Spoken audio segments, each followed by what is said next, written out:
Okay, Kate, we're back. We're back for phase two, the second rising, the part that you asked about. So here's the inner secrets that I've only shared with nobody else but you. First, we look at our dough. Now, we mentioned that this is a 3-hour rise. This is actually now a 20-hour rise because we got busy doing other things. But you can see the dough is still in good shape and it's risen, it's doubled in size. So we're going to use our asymmetric spatula, which I recommend that you acquire one of, and we're going to take the dough, carefully scraping up the sides because Mom doesn't like the cleanup with all that sticky, shaggy dough on the side of the bowl. I have to show her, yeah. So here we go. We're getting it down. You see most of it's coming out. There's hardly any left, and so Mom will be happy. Or I could clean it myself, I suppose, but that would be beneath my pay grade. And now, we're coming to a point where it's almost out. Now you have some choices. You can put flour. Is the voice recording? Yeah. You can put flour on your surface. This is to avoid sticking. I'm using whole wheat flour. But I have a suggestion for you. I use cornmeal or semolina, and the cornmeal gives it a little bit extra crunch in the crust. I also put on a few flax seeds just because, you know, you get that nice seedy effect that looks like custom homemade bread.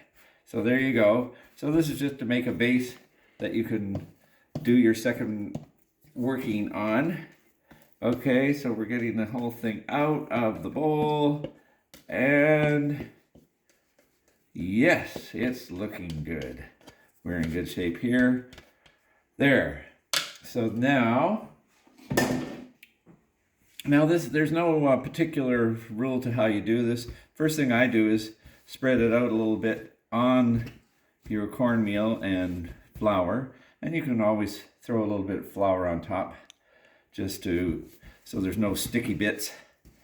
And you can see it's easy to work. It's quite light at this point.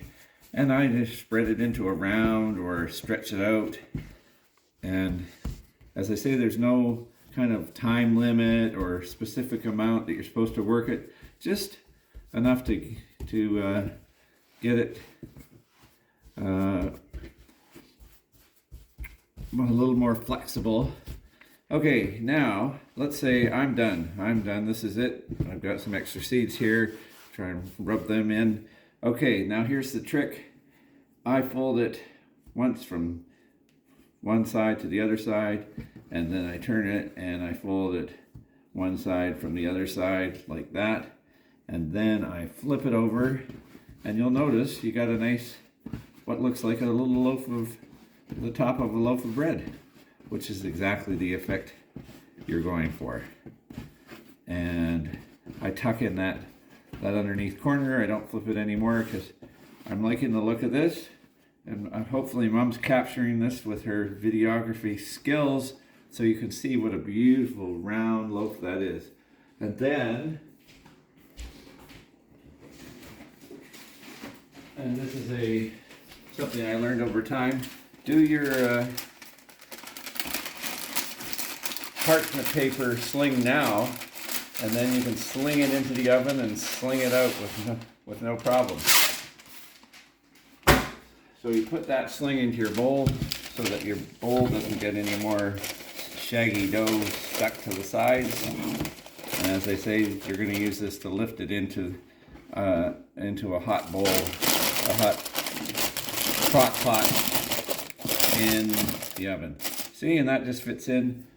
I take usually a little extra care just to snip off the ends so it fits better.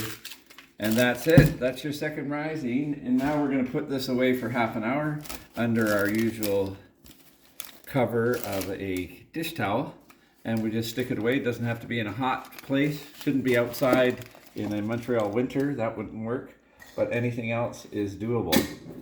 And so we'll see you in half an hour. Pause. go. So Kate, welcome back. It's now half an hour later than the last time we saw you. Hope you're doing well and that you have a glass of wine to celebrate the final stage of this process. As you see, we have our second rising in front of us, and we're going to reveal it, and you can see a perfectly round top, and that it's risen up a little bit and it's still nice and loose. And so we say, yep, it's ready for the oven. Time? How do you know when? And so this has been half an hour. As I told you before, you can do it. I do it sometimes overnight. It's a bit risky, but you can do it. But anyway, this has really been about half an hour. So now I've heated up the oven to 450. It says 425, but I've got a convection, so that's 25 degrees less, automatically imposed. And I put my pot in for at least 10 or 15 minutes, so it's nice and hot, as you can see. And I'm going to take and use this sling, which we talked about earlier, so I can just lift it up here, throw it into the pot. Isn't that easy? And then I put the lid back on, and Bob's your uncle. Put it back in and set the timer for half an hour. So we're going to do baking time is half an hour. This one you don't want to play around with. That's what you need, half an hour. And then at the end, and we might show you this, but we're going to take the lid off and brown the crust for 10 minutes with the lid off. And then you'll have your bread. So we'll see you back in half an hour or 40 minutes, depending. Okay, bye.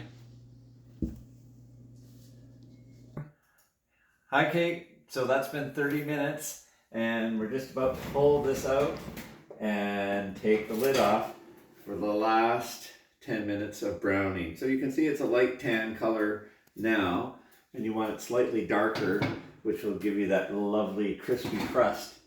So can you see that okay? Okay, so more 10 more minutes and we'll see you for the final unveiling. Bye. Go. Okay, Kate, this is it. The big moment has arrived. You've been diligent. You've gone through the first rising, the second rising, and all of that, and the browning of the crust, and now for the grand unveil. So I'm just going to turn off the oven so I don't heat up the whole room. And now I'm pulling it out. So look at this baby. That's what we're talking about. See, no holes, all nice brown crust. I'm going to take it out of the pot so you can get a better look at it. And again, the sling comes in handy, and you just swing it up here, and voila, le pain doré parfait. Even Zav would approve of this, I think. So you can see it's got a nice round shape to it. That means there's lots of air spaces in it for your jam and marmalade. So let me know if there's any questions. And if you like, next week we can do biscotti or our famous chocolate chip raisin oatmeal cookies. These are choices for upcoming episodes. Okay? Bye for now. Love ya. Pop.